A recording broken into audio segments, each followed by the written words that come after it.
Finally, took you long enough. Come in? Thanks. Looks like I'm just in time. You haven't started yet. I was about to, but who are you? I'm sorry, how rude of me. My name's Velbos. I'm your twin, but not by blood. Velbos, huh? Ain't that creative. So are you like an evil twin, or? Oh, no. I'm the good twin. You're the evil twin. Whoa, why am I the evil twin? You don't like Breath of the Wild. You're clearly the evil twin. Oh, that's BS. Not liking an insanely popular video game doesn't make it evil. Yes, it does. And plus, I never said I didn't like Breath of the Wild. I do like it. I just hate certain circumstances surrounding it, and I think it lacks important fundamental elements of Zelda. Did you not watch my prelude? Ah, Soblev. No one did. Fine, then I guess I'll just have to explain it again. Like I always have to. I'm waiting. You're in my spot. Ahoy. What a stupid greeting. Will you back off? The Legend of Zelda is fucking great. A legendary franchise that when it transitioned to 3D started to knock out banger of a game after banger of a game. Ocarina of Time, considered the greatest video game of all time. Majora's Mask, my favorite video game of all time. Wind Waker was a bit more divisive at release, but with time aged very well. And when Twilight Princess came out, it was so good that a question of whether or not it was better than Ocarina of Time almost caused a second civil war. Skyward Sword at the time was heavily disliked by most, but then HD re-release showed us that it's actually a very good game, and its problems before was a control scheme that was the taste equivalent of a fucking curb. Do it. But what is the secret sauce here? What makes Zelda Zelda?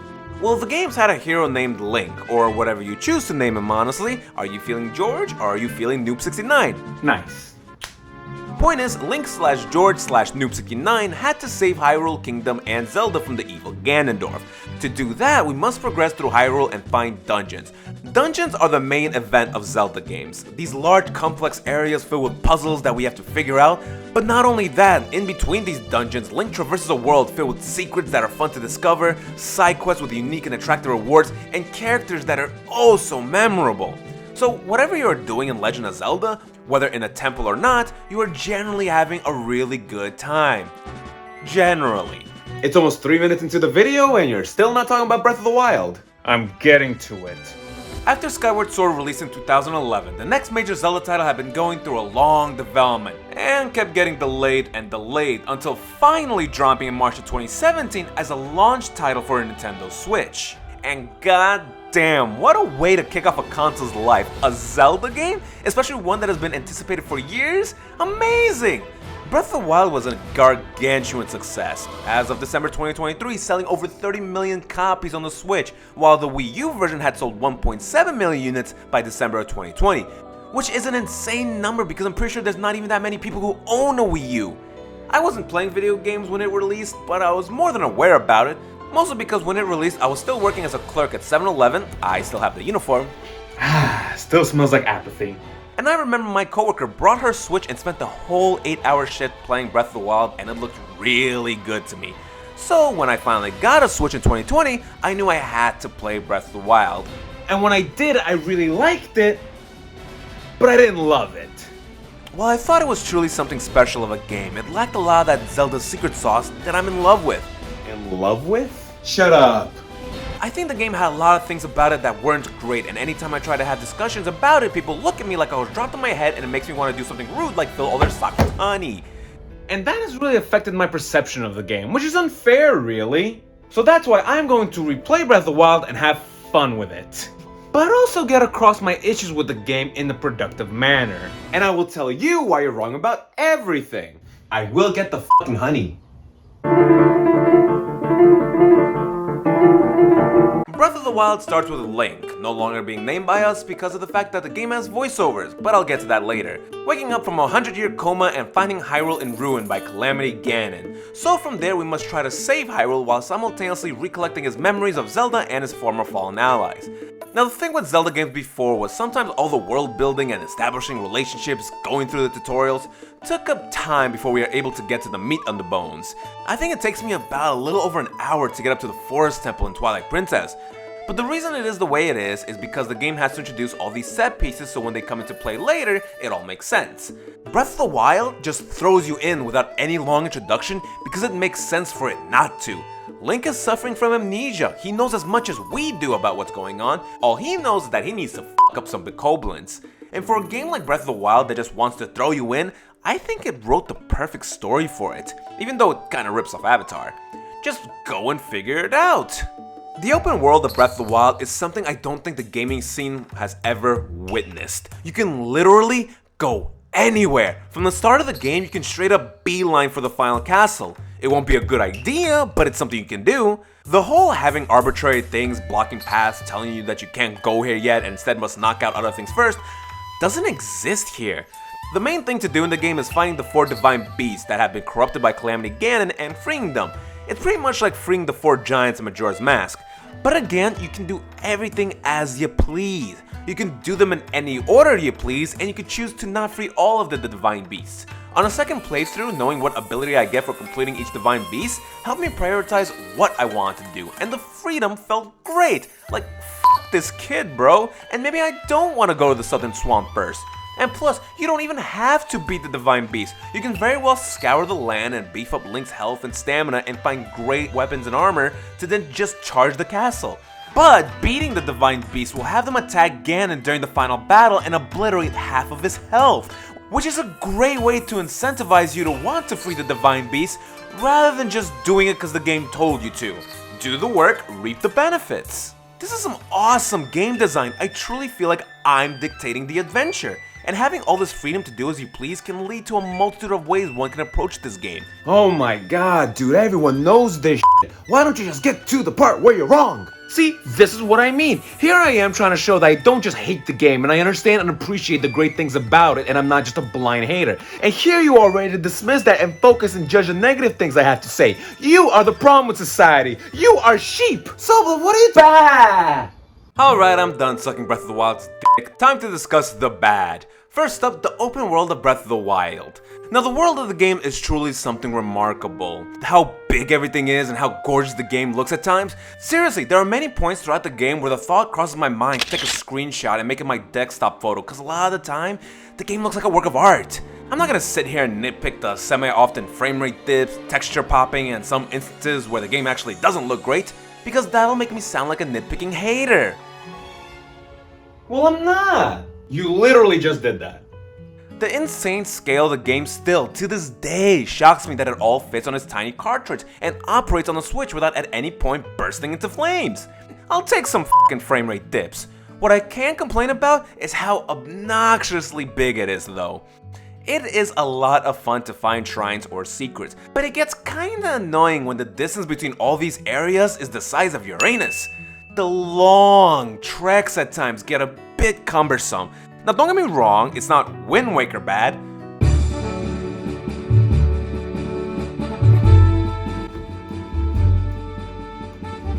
Is this what you meant when you said past Zelda games were better?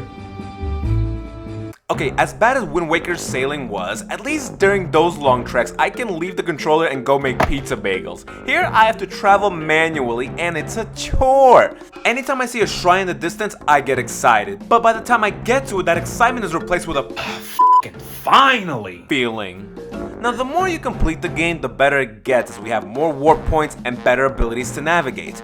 But it still becomes really irksome all the running. Sure, you can climb a nearby mountain and glide to kill some of the distance, but then you'll still reach a point where you'll be running for a while. Plus, I'm not even convinced I'm saving time by doing a slow climb here to fly there compared to just doing it from here. Link's stamina is a point of content I have. I don't have an issue with how he burned through stamina while climbing or gliding, but he burns through it way too fast when running. Ah yes, nothing more fun than watching Link run an open field and getting tired every 2 yards. That's great! I always hear people throw praise at the game for its open world and how it's full of things to do. So why am I often running for minutes at a time and have nothing f***ing happening? Now I'm not saying that there should be more enemies and chests laid out throughout Hyrule, because that would make things worse. All I'm saying is that making the map 20 to 25% smaller wouldn't destroy what the game is trying to do. All it would do is make it less of a hassle to get anywhere.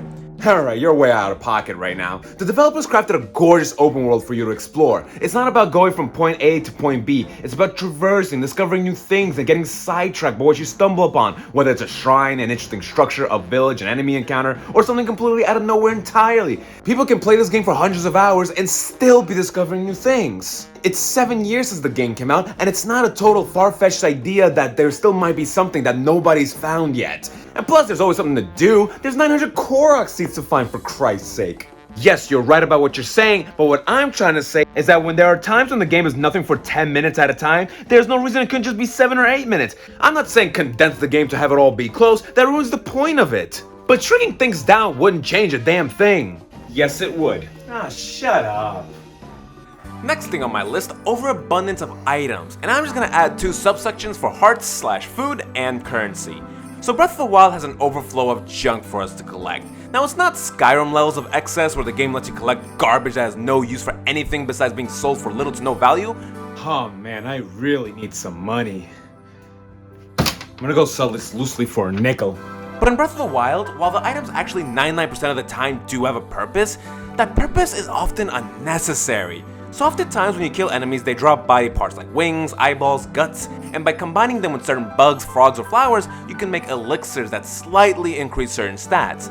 Now, one pet peeve I have in RPGs and certain games really are these micro boosts where the game will look at you with a straight face and say, "Oh, wear this jacket to have a 2% increase in cold resistance." Do you know how stupid that sounds? Okay, sir, your chances of surviving the surgery just went from 20% to 22%. Great! Breath of the Wild has some of this going on, as sometimes I'll use an elixir that's supposed to give me speed, defense, or attack boost, and it doesn't feel like any fucking difference was made.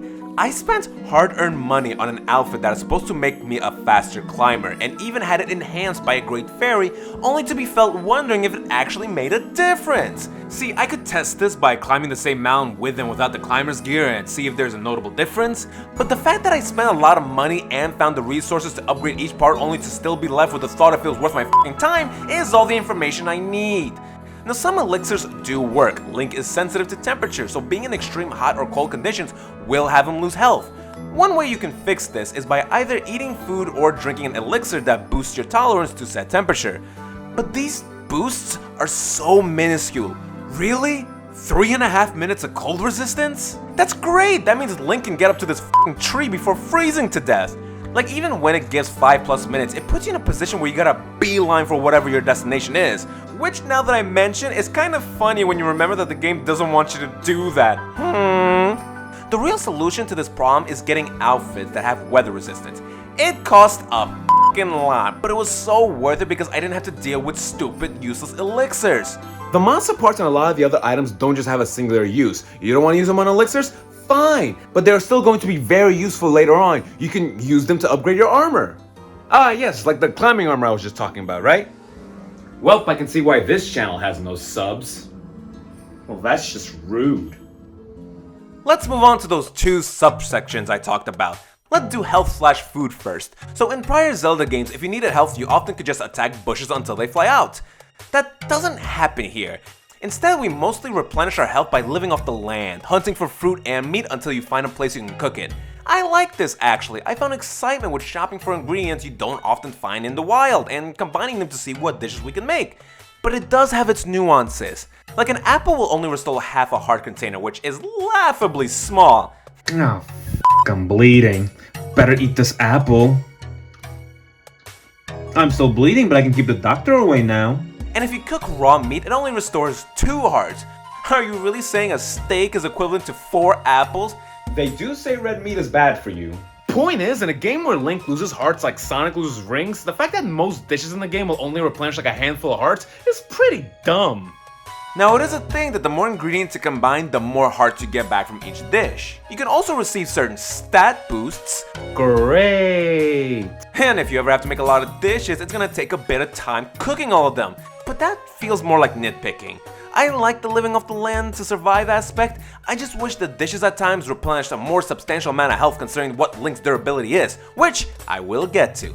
Currency. Rupees used to be everywhere in Zelda games. Easy to farm, it was great. Here, it's not so much the case. You'll maybe find a single green rupee hidden under a rock here and there, but not so much in the wild. The main way to get money is by selling stuff to merchants, which hey, solves my issue of having all this junk in my inventory that I'll never use. I solo myself and now I feel richer than God. So that last problem just solved itself. These are good pizza bagels. Well, nothing to add to what I've been saying? No, I'm sorry. I wasn't listening. Weapon degradation is next, and God almighty, I hate it here. So I don't dislike weapon degradation in games. I think it's fine if done reasonably. Dark Souls, believe it or not, is reasonable. But in Breath of the Wild, it's such a mess. The world is filled with weapons lying around, and most enemies you defeat drop the weapons that we can pick up and use for about 26 seconds because that's how long they last. Every weapon you get in the game, every shield, every bow, has the durability of a bunch of Crayola markers stacked together. They break far too easily. Now I understand brooms and tree branches breaking that easily, but weapons that are actively made for combat being so fragile is a bit of a joke.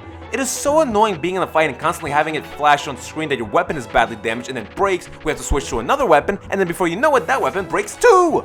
Like, the game makes a big deal about getting a big weapon, but at the same time the weapon don't last long. Now you know what it's like to Don't go there. Making the weapons last longer in the game, maybe 3 times as long, would have been much better and more reasonable. You just don't get it, do you? The reason weapons break so easily is because the game doesn't just want you to stick to the same weapons over and over and over. It makes you try other weapons and learn to fight with them, which truly makes you better at the game as you develop a mastery with each weapon.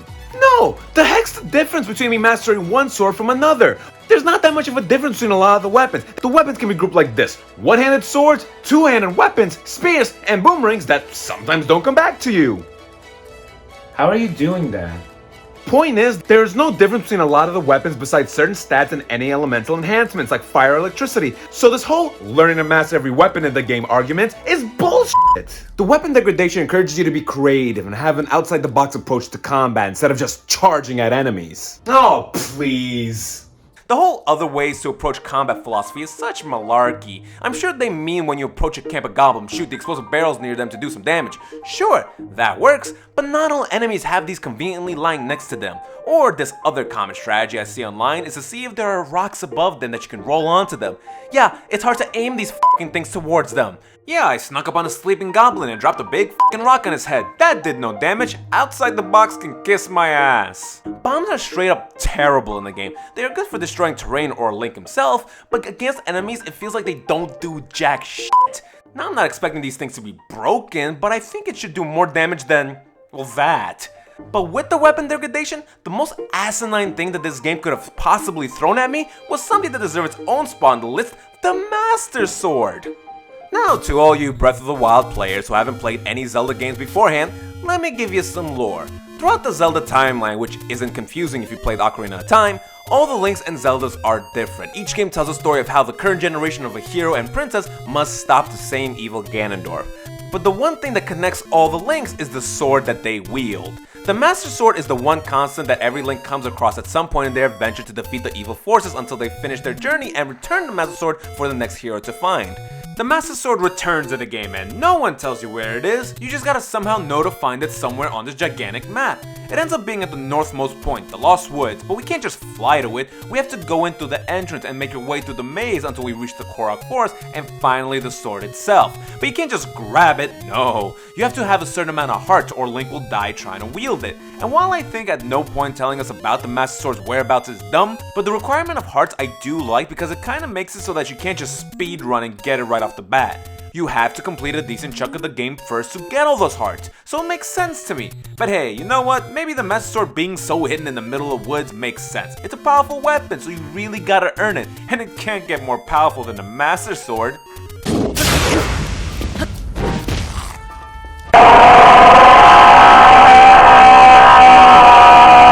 Okay, so while the Master Sword doesn't break, thank God, that would have been the game directly spitting in my face, it instead runs out of energy and becomes unusable for 10 minutes. And it takes the same amount of time for it to lose energy as it takes for other weapons to break. That is so fucking stupid! What, you just want to get a weapon you get to use for the rest of the game? That'd be broken. No, it would not be. Not only is it super difficult to find the Master Sword without use of the internet, but by the time people have enough hearts to be able to grab it, they would have already had a good chunk of the main game story complete and a bunch of shrines beaten. By then, you would have already put up with enough of the game's bullshit weapon degradation to earn the ultimate weapon as a reward. And plus, it's not something you can just speedrun to get the best weapon in the game. You actually have to play to earn it. The Master Sword is already one of the best weapons in the game. The fact that once you get it, you'll always have it. Yes, it runs out of energy, but it comes back in 10 minutes. Which in this game, by the time you get to your next destination, the Master Sword's energy will be rejuvenated by then.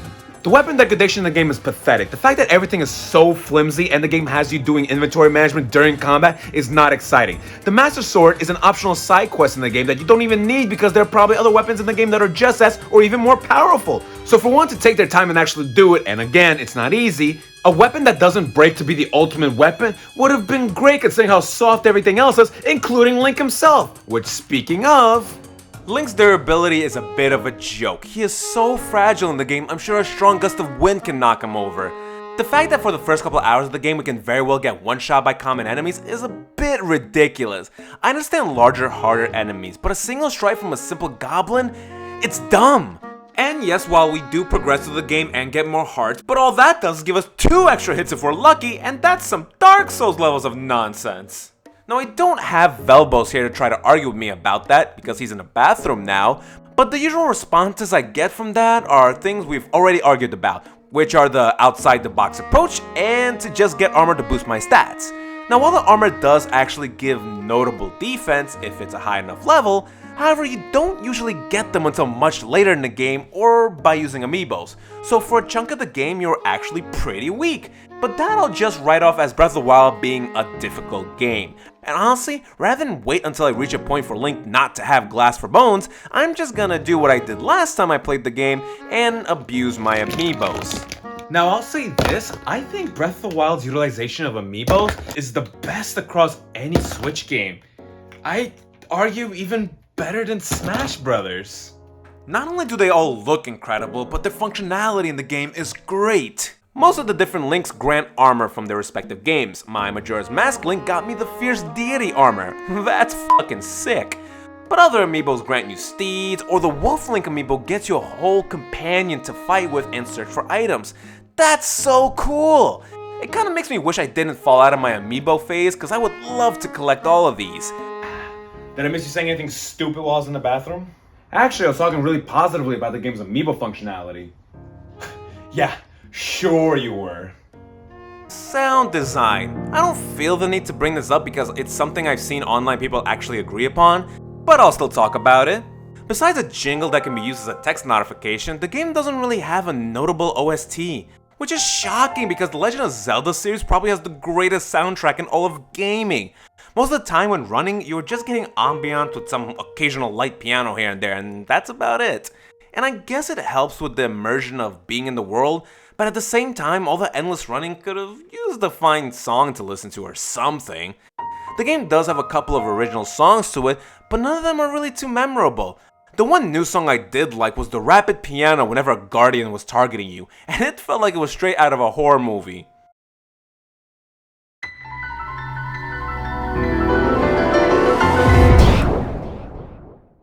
Fighting the Guardians is a terrifying experience, and having a song that very well instills the holy shit feeling was a nice touch.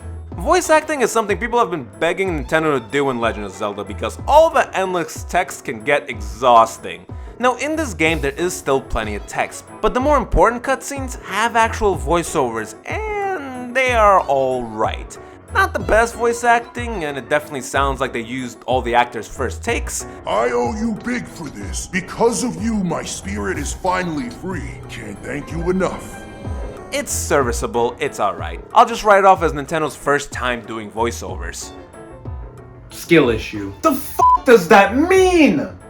And now it's time for the final item on my list, the dungeons. What is the main event of Zelda games?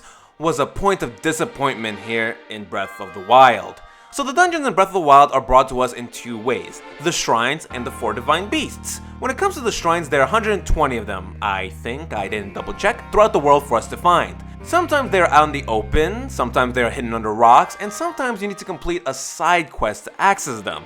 These shrines are like mini bite-sized dungeons that usually have a task or two to solve to complete them.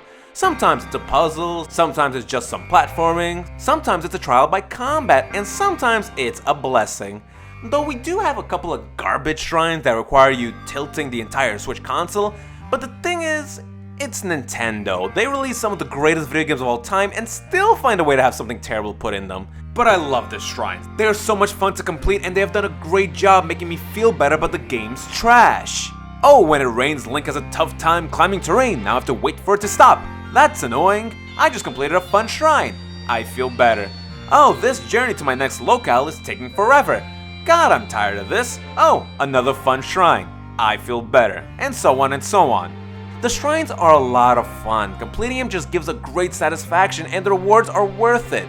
Not only do you get a warp point, which makes navigation a bit easier, but we also get a spirit orb of which we can exchange 4 of them for either increased hearts or stamina.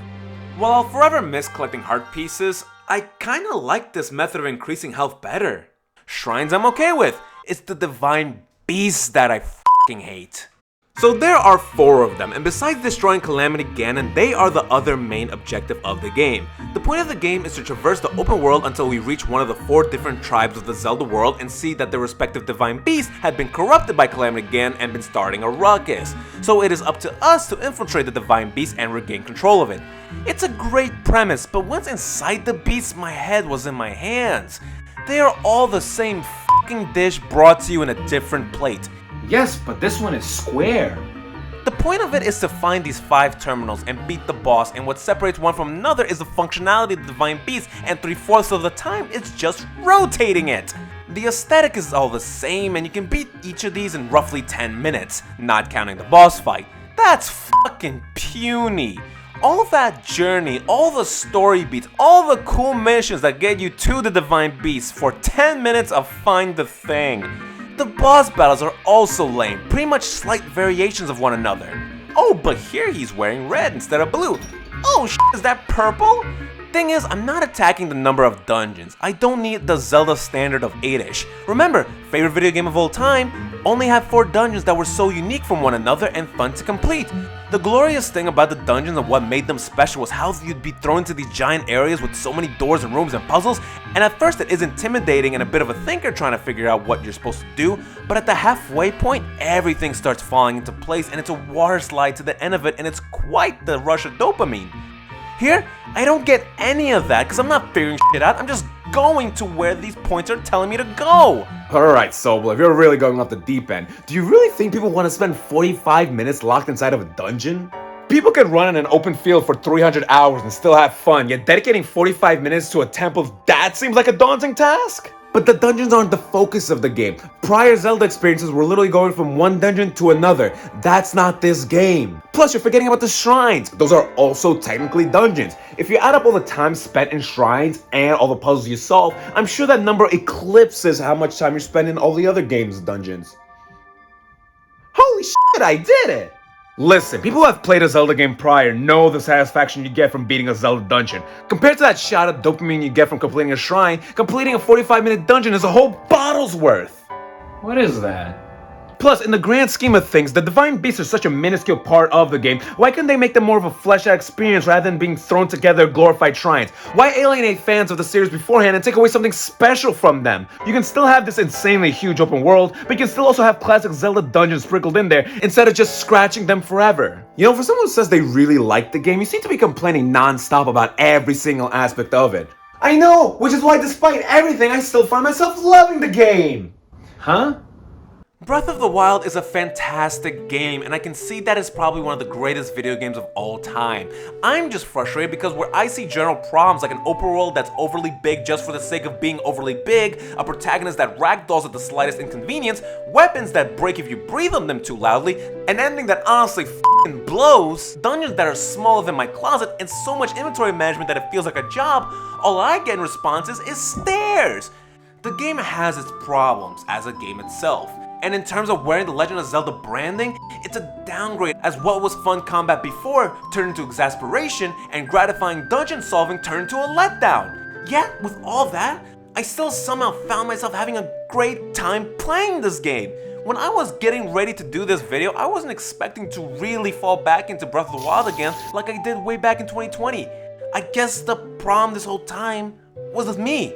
Told you. Let me finish. I'm the idiot who exhausted myself arguing with people about shit they don't know shit about. The second I figured out they didn't play the other Zelda games and wouldn't know what the hell I'm getting at and won't no matter how much I try to explain it, I should have just let it go. I let the association of dumb, ignorant conversations make me have a bit of a dismissive look at a game that I really enjoyed. And despite that, I still had some positive light inside me for the game, which is why when someone asked me for recommendations for Switch games, Breath of the Wild was one of the first games I mentioned. But after the second playthrough, I'm good. I don't have that negative association anymore.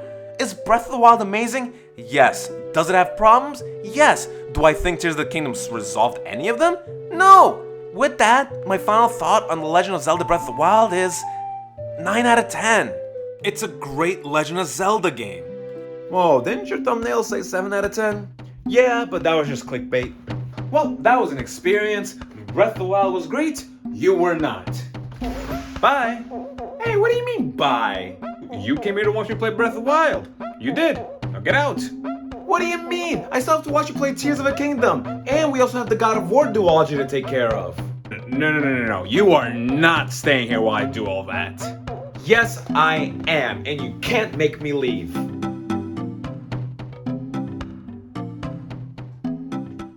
Get the f*** out of my house. No! No!